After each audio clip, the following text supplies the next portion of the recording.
Hello everyone, welcome back to Monstack Web Application Development Tutorial. So we have learned little bit about React. Okay, what are components and what are the return methods and how should they be written.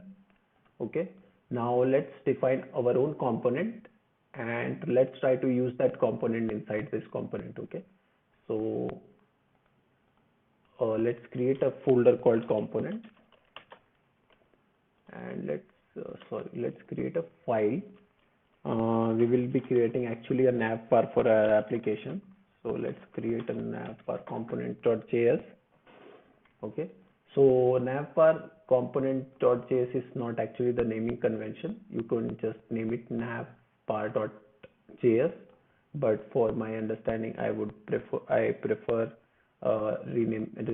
naming them like this. Okay. So we're going to write one particular component in here.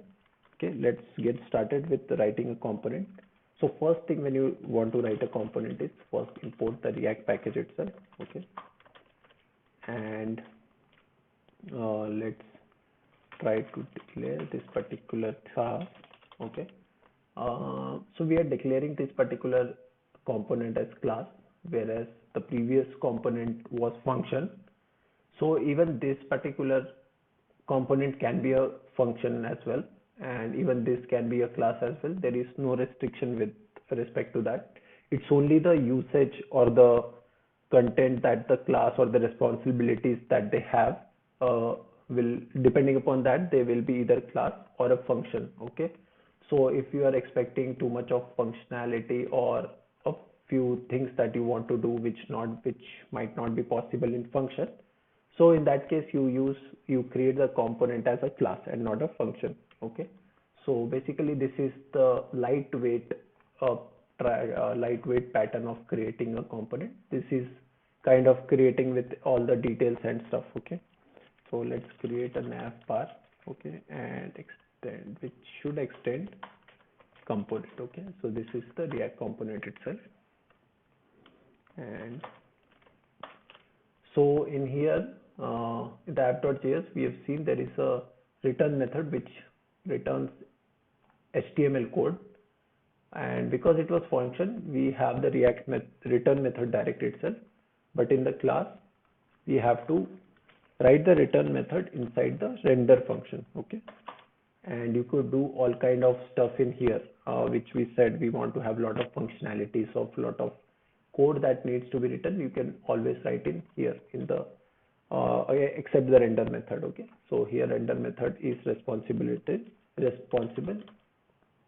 only for sending the HTML data. Okay, so let's do a return,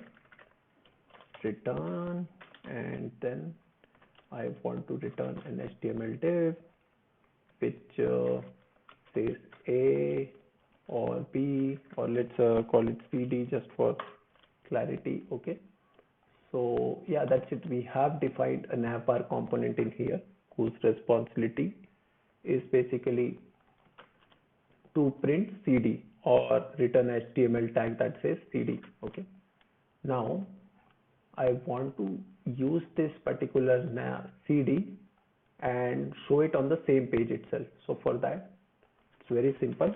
I just need to import navbar from. Okay, it's in different folder, so I'll have to go back a folder. Let me check. So from app.js, you have to get inside the components folder, and then from there you will be able to get it. Okay, so components, navbar components. Okay, so that's how I get to that location. And now that navbar is imported, I can just use the navbar in here. Okay, all right, so let's save and see the changes have been reflected here. We can see the CD text over here.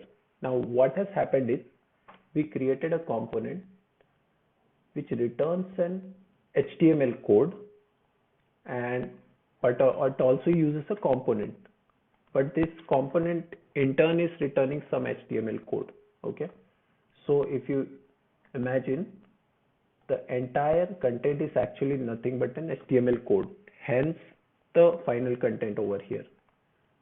Some of it is coming from its own component and another is coming from some other component. Okay, so you can use one component into another like this, or a single component can also be used to show complete web page. Okay, uh, so that's how the components importing and using one component inside other works. Okay, and right now we should get started with creating our nav bar, and actually the nav bar, the navigation menu, and we will be able to show it in our app.js file, and user will be able to navigate in between the screens. Okay, so the same concepts are being going to be used, it's just it will be a lot more code. Okay, so I'll see you in the next video. Stay tuned. Thank you.